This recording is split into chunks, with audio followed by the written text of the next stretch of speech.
Bonjour à tous, soyez les bienvenus au trésor du ciel. Voilà, aujourd'hui c'est dimanche et déjà je suis dans la joie. Oui, ma première joie, c'est de connaître Dieu le Père, Dieu le Fils, Dieu le Saint-Esprit, mais aussi la joie d'être avec des frères et sœurs, oui, dans cette matinée pour louer, adorer Dieu en Église, parce qu'on a besoin du corps. L'Église, c'est le corps de Christ. On a besoin, oui, de chaque membre. On a besoin les uns des autres, d'être dans sa sainte présence. Oui, de donner et de recevoir des autres. Donner aux autres, recevoir des autres. C'est quelque chose de très important. Oui, Dieu désire vraiment que nous ne soyons pas seuls, mais que nous ayons une famille spirituelle, des frères, des sœurs, avec lesquels on peut avancer, oui, avec lesquels on peut vivre, oui, notre foi. C'est ce que Dieu désire. Voilà, je veux saluer Bernard, le pasteur Bernard Hirman, que le Seigneur te bénisse en ce jour de dimanche, oui, soit dans la joie, soit dans la paix, dans la santé divine, que vraiment aujourd'hui tu puisses voir la gloire de Dieu. Amen. Voilà, on va prier. Seigneur, nous nous remettons à toi. C'est la journée que tu as faite, que vraiment cette journée soit une journée de joie, oui. De joie de te connaître, joie de t'appartenir, joie aussi d'être tes serviteurs, tes servantes, là où tu nous places, de donner autour de nous ce que tu as mis à l'intérieur de nous. Oui, comme Pierre et Jean qui montaient au temple. Je n'ai ni or ni argent, mais ce que j'ai. Oui, nous savons que nous avons Jésus dans notre vie, nous avons le Père dans notre cœur. Est-ce que c'est ce que nous voulons donner aux autres? Oui, c'est le plus beau des cadeaux qu'on peut leur apporter, Seigneur. Cette saveur de Christ, cette bonté de Christ, oui, ce parfum de Christ, oui, c'est cette miséricorde que tu as mis en nous, Seigneur. Merci parce que tu nous donnes des cœurs miséricordieux. Oui, pour tous ceux qui sont autour de nous. Louange, gloire, honneur à toi au nom de Jésus. Amen. Déborah guerrière, bienvenue à ce live. Voilà, le thème, la puissance de l'évangile, numéro 2. Et c'est vrai, comme on l'a lu hier, hein, l'évangile est la puissance de Dieu pour le salut de quiconque croit. Nous avons à l'intérieur de nous reçu l'évangile, la bonne nouvelle, la puissance de Dieu est à l'intérieur de nous. Bien souvent, on veut chercher à l'extérieur et il y en a qui ont demandé la puissance. Seigneur, donne-moi la puissance. Et le Seigneur vous dit, comme il l'a dit à Gédéon, va avec la force que tu as. La force de Dieu est dans ton esprit, elle est à l'intérieur de toi.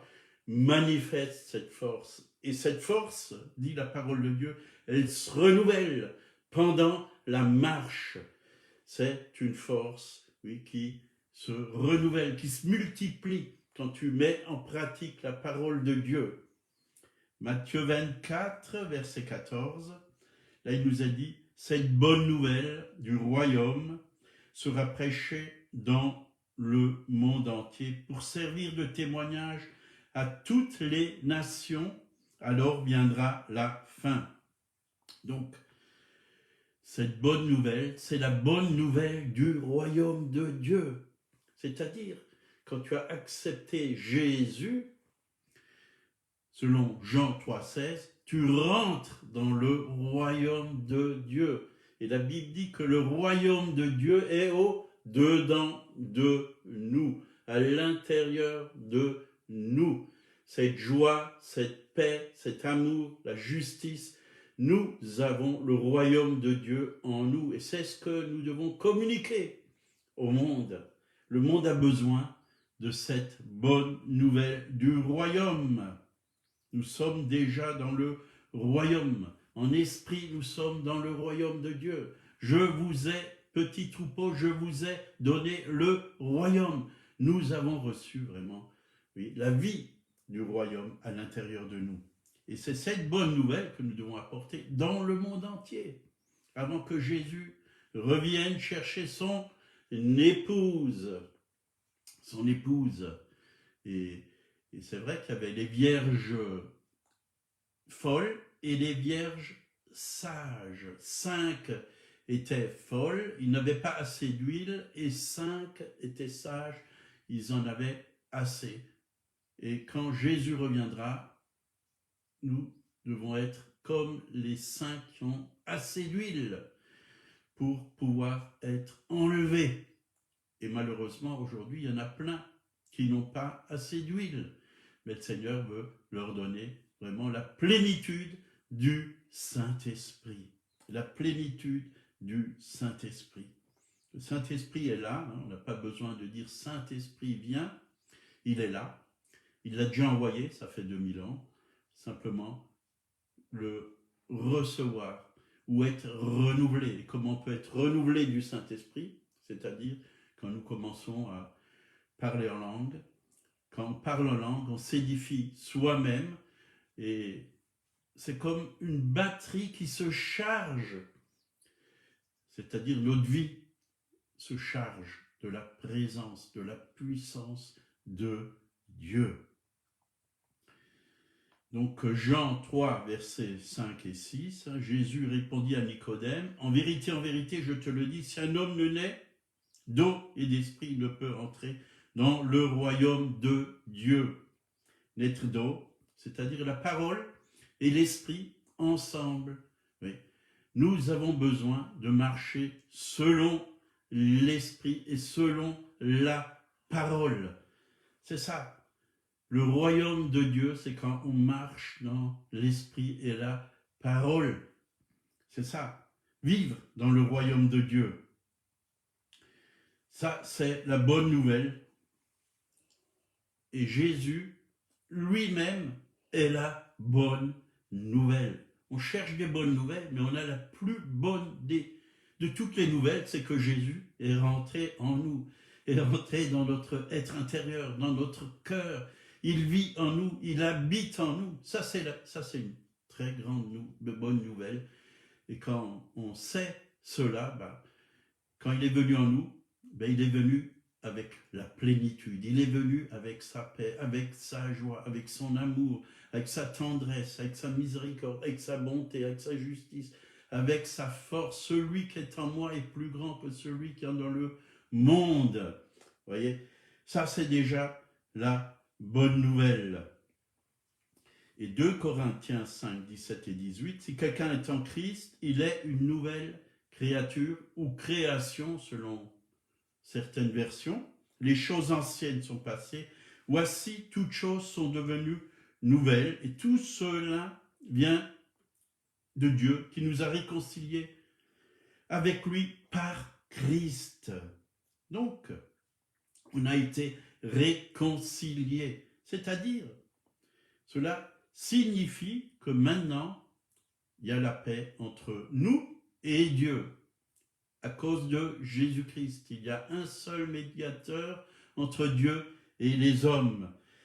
Dieu nous a rapprochés par Christ de lui. On a été rapprochés du Père par Christ. Notre vie est devenue harmonieuse maintenant avec Dieu, avec Christ, avec le Saint-Esprit. C'est ça la réconciliation.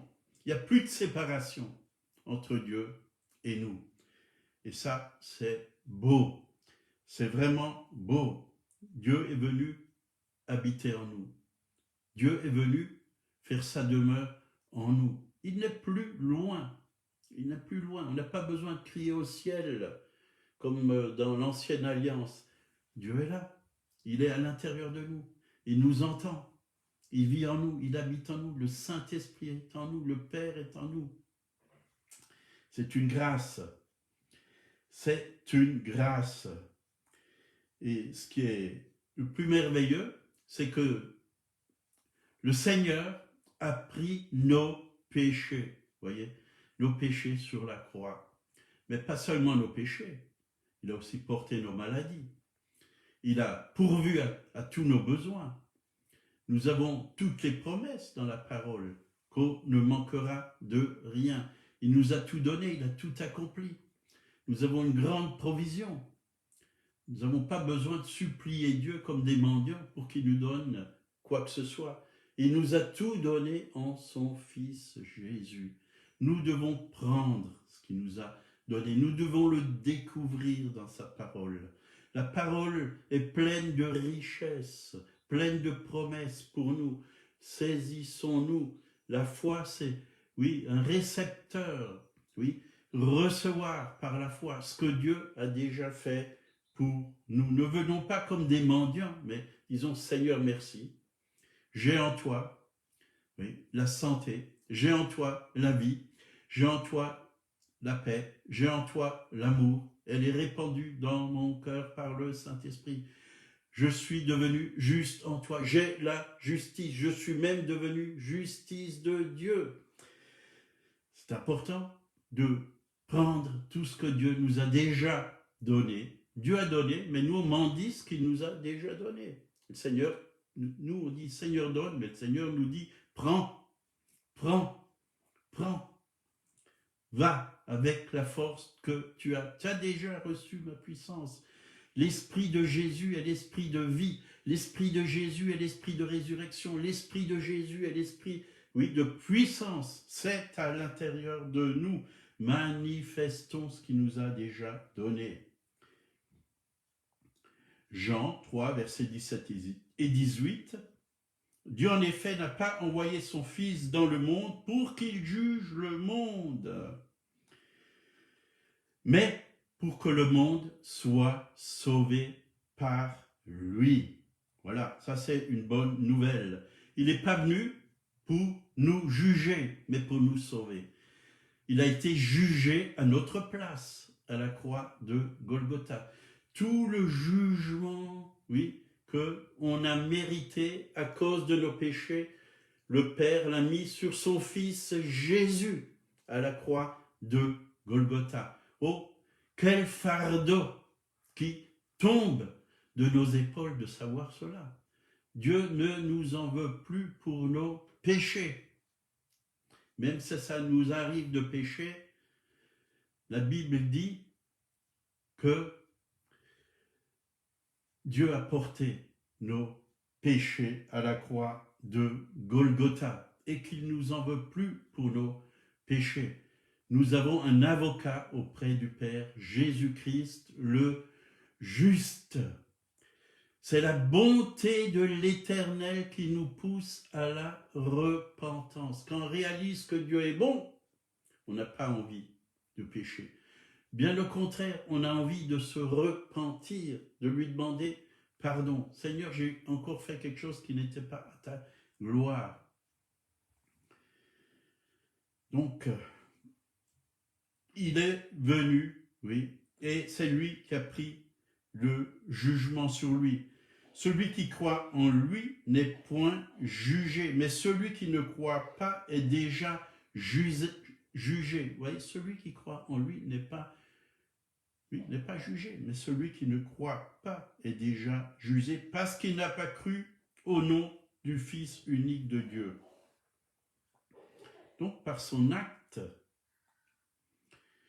Jésus nous a rapprochés du Père. Nous pouvons maintenant connaître le Père. Au travers de Golgotha, au travers du sang versé pour nous, nous avons un accès direct vers le Père. Nous pouvons connaître le cœur du Père, recevoir vraiment tout ce qu'il y a dans le cœur du Père pour nous. Et dans le cœur du Père, il y a vraiment un Père plein de bonté, d'amour, de miséricorde, de compassion, qui a des projets de paix et de bonheur pour chacun d'entre nous. Un Père, ce qu'il a pour ses enfants, c'est le meilleur. C'est le meilleur. C'est pour ça quoi qu'il arrive dans ce monde, sachez que le meilleur est à venir. Le meilleur est à venir. Tout est prêt là-haut dans le ciel.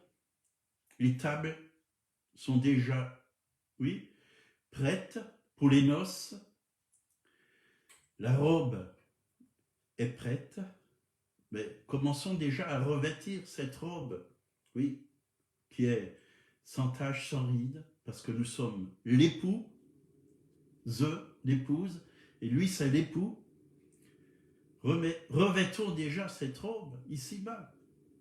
Vivons déjà en amoureux. Nous sommes amoureuses de Jésus, puisque nous sommes l'épouse. Lui, il est amoureux de nous, mais nous sommes amoureuses de lui, puisque nous sommes l'épouse. Et vraiment, attendons-nous vraiment à rentrer vraiment un jour quand il reviendra chercher son épouse, à rentrer dans la salle des noces, où ça va être tellement beau, tellement merveilleux. Ce mariage, cette fête. Donc Jésus a payé pour nous, il a versé son sang, il a payé la dette. Et il nous a donné une pleine provision pour que nous puissions vraiment profiter, oui, de tout ce qu'il a fait pour nous. Il nous a tout donné en son Fils Jésus. Il a enlevé la colère. Oui. Il y avait de la colère, oui, à cause de nos péchés. Mais Dieu l'a enlevé. Le Père l'a enlevé. Il a donné Jésus. C'est Jésus qui a pris toute la colère, oui, de nos péchés. Tout le jugement, toute la punition que méritaient nos péchés. C'est Jésus qui l'a pris sur lui à la croix de Golgotha. Il n'y a plus aucune condamnation pour ceux qui sont en Jésus-Christ. Aucune. Si la Bible dit aucune, c'est-à-dire aucune. Dieu ne nous condamne plus. C'est fini. C'est fini. Il a pris nos péchés, il les a éloignés de nous, il les a oubliés, il les a jetés dans la mer de l'oubli. Pêche interdite. La colère de Dieu a été apaisée à cause de son Fils Jésus-Christ sur la croix. Vous savez, nous devons demander au Saint-Esprit de nous donner une révélation de ce que Jésus a fait sur la croix de Golgotha. Une révélation. Il a fait de très grandes choses pour nous. Si on reçoit cette révélation, notre vie est transformée. On n'est plus les mêmes. Il y a un feu qui brûle en nous. Il y a une joie en nous que personne ne peut étouffer, éteindre. Il y a une vie en nous qui est glorieuse, qui est puissante, qui est merveilleuse, qu'on a envie de communiquer à tous ceux qui sont autour de nous. Demandez au Saint-Esprit de nous donner une révélation de ce qui s'est accompli pour nous à la croix de Golgotha. C'est vrai que le Seigneur, Dieu, n'aime pas le péché, mais il aime le pécheur. Mais il est mort pour nous pardonner, pour le prendre sur lui. C'est pourquoi Paul dit dans Romains 1, 16, « Je n'ai point honte de l'évangile, c'est une puissance de Dieu pour le salut de quiconque croit. » Une puissance de Dieu pour le salut de quiconque croit. Et le salut, ce n'est pas seulement le pardon des péchés.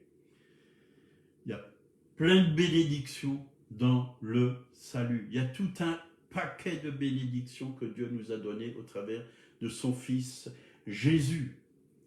Il est inclus aussi la guérison, la délivrance et toutes les provisions, toute la provision que nous avons besoin pour vivre une vie victorieuse, glorieuse, ici-bas, sur cette terre. Ça, c'est la bonne nouvelle.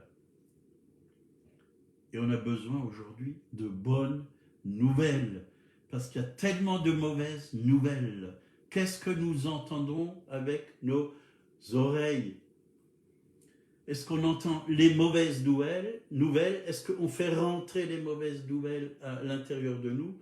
C'est ce qui va nous rendre, oui, désespérés, tristes, déprimés. Mais quand on entend la bonne nouvelle, on est encouragé, on est fortifié, on est élevé. Mais les mauvaises nouvelles nous tirent vers le bas.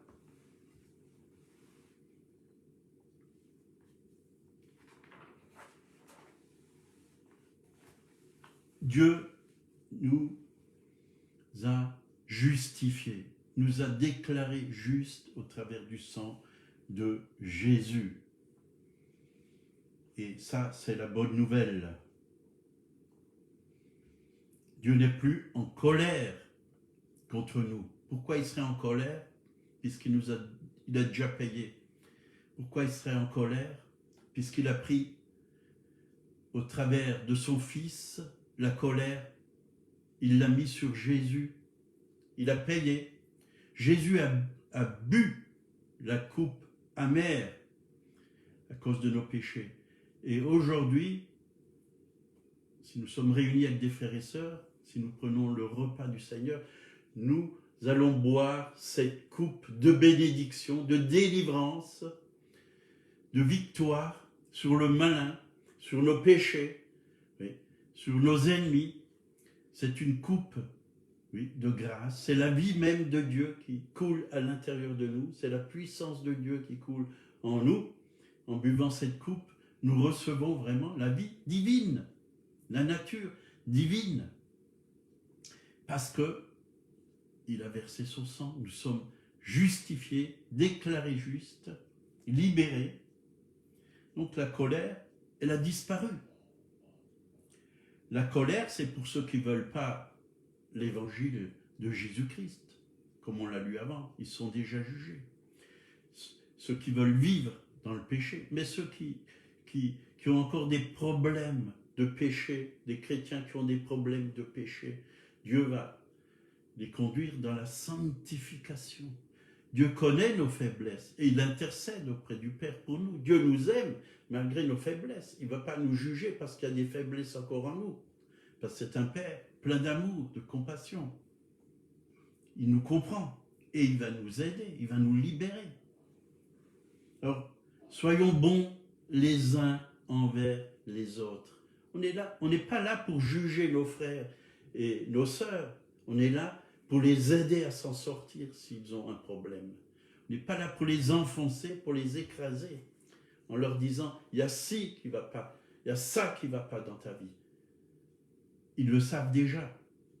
On n'a pas besoin de mettre encore le doigt dessus et leur faire plus de douleur et de mal, mais nous devons les prendre avec amour et les aider. Dieu connaît ton problème, mon frère, ma sœur. Dieu connaît ta souffrance. Dieu connaît ton combat.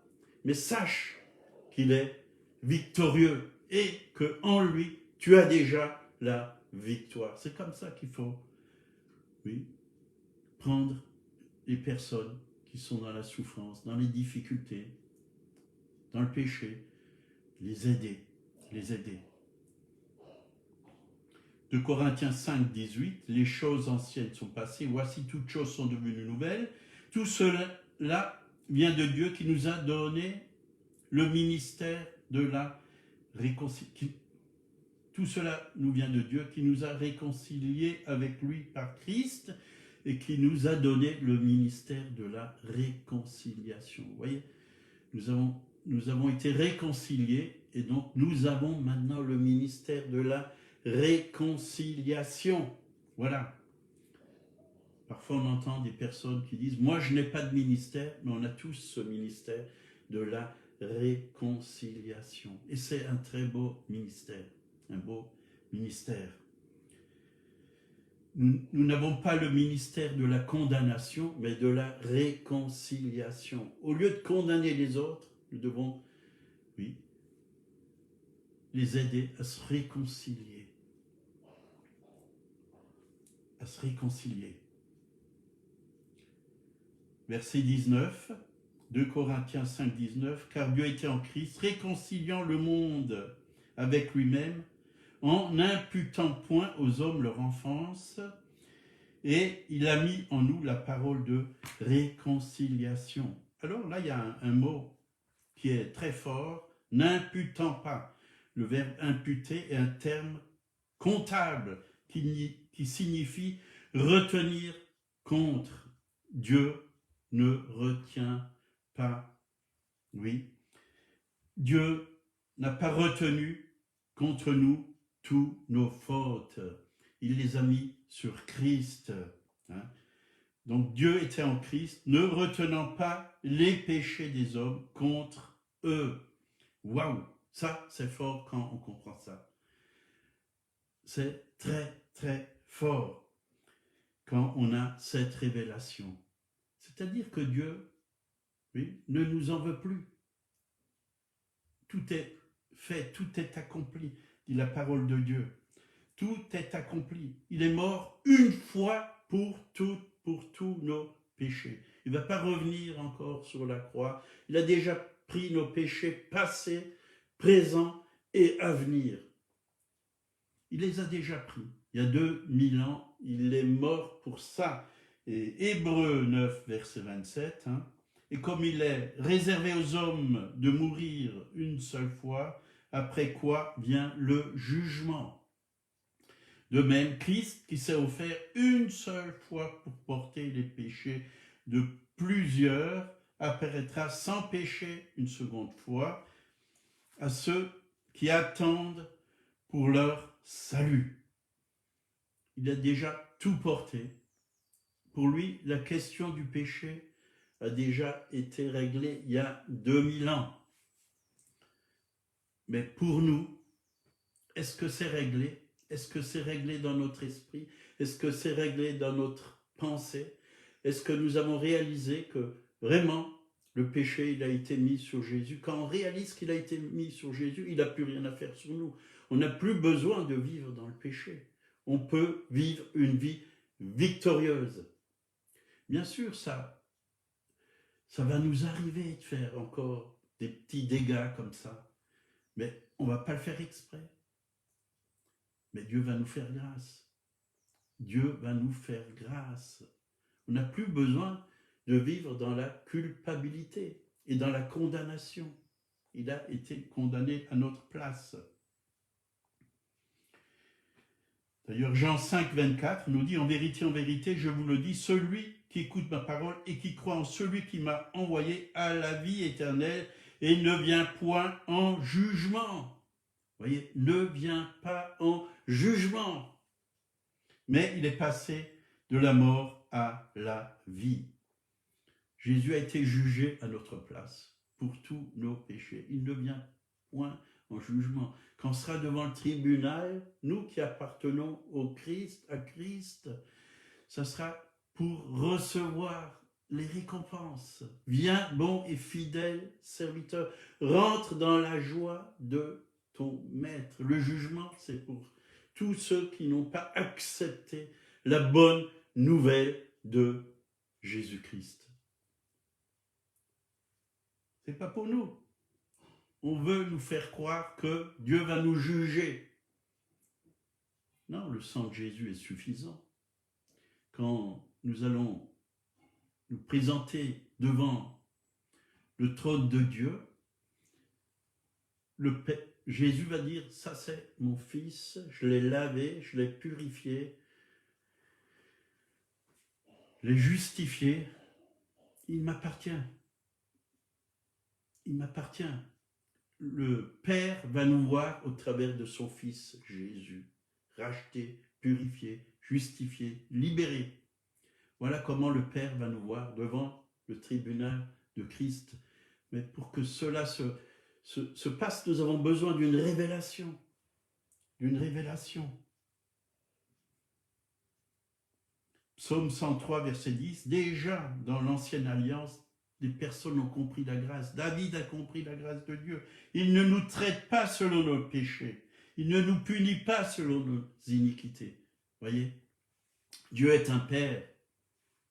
Mais autant les cieux sont élevés au-dessus de la terre, autant sa bonté est grande pour ceux qui le craignent, autant l'Orient est éloigné de l'Occident, autant il éloigne de nous nos transgressions.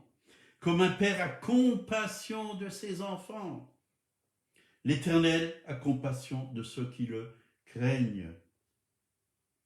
Oui, Dieu désire que nous puissions changer notre image. Oui, de qui est notre Père Céleste, de qui est Jésus. C'est un Dieu de compassion. Ça, c'est sa vraie nature. Il est lent à la colère et riche en bonté. Ça, c'est une bonne nouvelle. Aujourd'hui, vraiment, nous avons besoin de bonnes nouvelles. Et on a besoin que les choses soient aussi remises en place dans notre vie. Qu'est-ce que l'Évangile? C'est une bonne nouvelle. Voilà la bonne nouvelle que ce matin, je voulais vous annoncer. Soit vous y croyez, soit vous y croyez pas. Ça, c'est votre affaire devant Dieu. Mais moi, j'y crois et je le vis chaque jour. Je vis cette bonne nouvelle du royaume. Seigneur, merci pour ta grâce. Merci pour tout ce que tu as fait à la croix de Golgotha pour moi, pour mes frères, pour mes sœurs, tous ceux qui ont foi en toi. Tu as payé l'intégralité du prix de nos péchés. Merci de nous avoir sauvés. Merci pour la vie éternelle que tu as déjà mis en nous. Louange, gloire, honneur à toi, Seigneur. Tu es merveilleux. Nous t'aimons, nous t'adorons, nous te louons, te glorifions. Oui. Et si quelqu'un ne connaît pas Jésus, vous avez entendu, il est bon. Il est un Père. Oui. Il nous fait connaître le Père. Et vraiment, il a payé pour tous nos fautes. Demandez tout simplement qu'il se révèle à vous et il va le faire. Il va vous faire connaître ce bon Père d'amour. Oui, et il va vous donner un cœur nouveau, une vie nouvelle.